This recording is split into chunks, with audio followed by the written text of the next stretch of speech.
Canada GIC क्यों double किया गया, इसके पीछे क्या ग्राउंड्स थी, इसका स्टूडेंट्स पे क्या इफेक्ट पड़ेगा। जीआईसी के लिए जो स्टूडेंट्स की अभी डेडलाइन है 31 दिसंबर, उसका क्या इम्पैक्ट है, उसकी क्या आपको स्टूडेंट्स की आने वाले टाइम पे क्या चेंजेस आने वाली हैं कनाडा स्टडी वीज़ा में, इसकी सारी डिटेल मैं आपको इस वीडियो में दूंगा। Bells Overseas, the sound of your future. Hello everyone, मैं कपिल भाटिया बेल्स ओवरसीज से। बेल्स ओवरसीज से आप अपना study visa assessment free of cost करवा सकते हैं 6292062920 पे कॉल करने के बाद।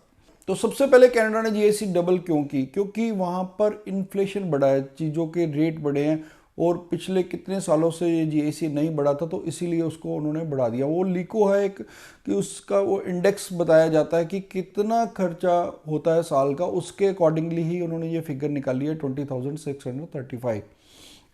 ताकि बेसिकली उनका क्राइटेरिया क्या है, कनाडा का क्राइटेरिया ये था कि अब उन्होंने एक फिगर रखी थी कि पहले ये 25 बिलियन की इंडस्ट्री थी कनाडा की, उसको वो इंक्रीज करना चाहते। कनाडा में सेक्टर है फर्स्ट सेकंड थर्ड, तो थर्ड नंबर पे जो इनका रेवेन्यू आता है, मैक्सिमम जो उनकी जीडीपी में कंट्रीब्यूट होता है, वो स्टूडेंट वीज़ा से आता है। आपको ये पता है कि वहाँ पर पीछे कोविड के टाइम पे ये हालात हो गए थे कि इंटरनेशनल स्टूडेंट जाना बंद हो गए थे, तो वहाँ पर एक दो यूनिवर्सिटीज़ ऐसी थी, कॉलेजेस ऐसे थे कि उन्होंने उन कॉलेज यूनिवर्सिटीज़ ने ये कह दिया था कि अगर स्टूडेंट्स हम रिक्रूट नहीं करेंगे तो उनका दिवाला निकल जाएगा।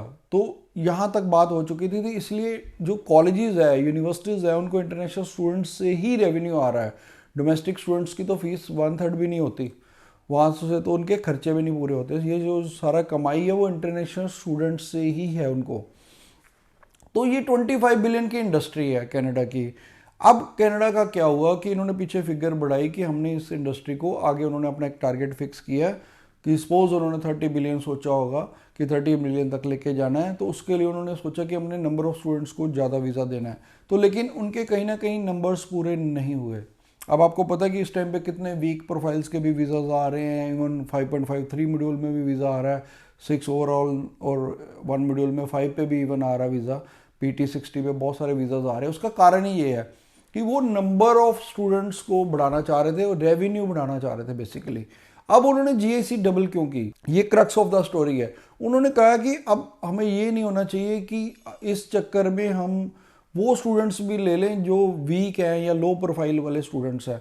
तो जीआईसी डबल करते हैं, कुछ स्टूडेंट्स मान लो कम हो जाएंगे तो भी कोई फर्क नहीं पड़ेगा, उनका रेवेन्यू तो वही होगा। अगर उन्होंने मान लो 25 बिलियन से बढ़ा के 30 बिलियन करना है, तो ये मैं अपनी तरफ से एजम्पशन कर रहा हूँ कि 30 बिलियन करना है, तो उनका अगर जीआईसी डबल हो जाता तो कम स्टूडेंट्स भी जाएंगे तो भी उनका रेवेन्यू तो उतना ही हो जाएगा, क्योंकि उनकी जीडीपी में तो उतनी कंट्रीब्यूशन आएगी।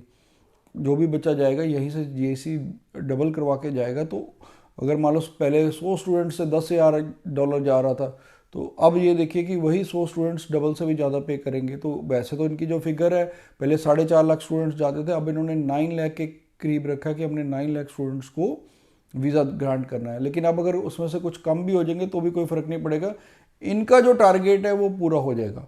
तो जो आपको मैंने बताया कि बेसिकली जीआईसी डबल करने का पर्पस सिर्फ इन्होंने अपना रेवेन्यू बढ़ाना है, प्लस जो वहाँ के लिविंग एक्सपेंस है वो एक्चुअली में बढ़ चुके हैं।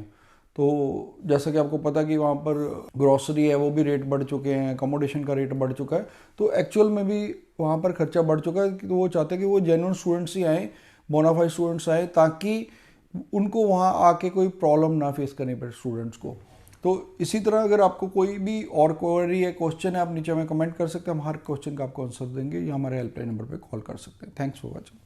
Bells Overseas, the sound of your future.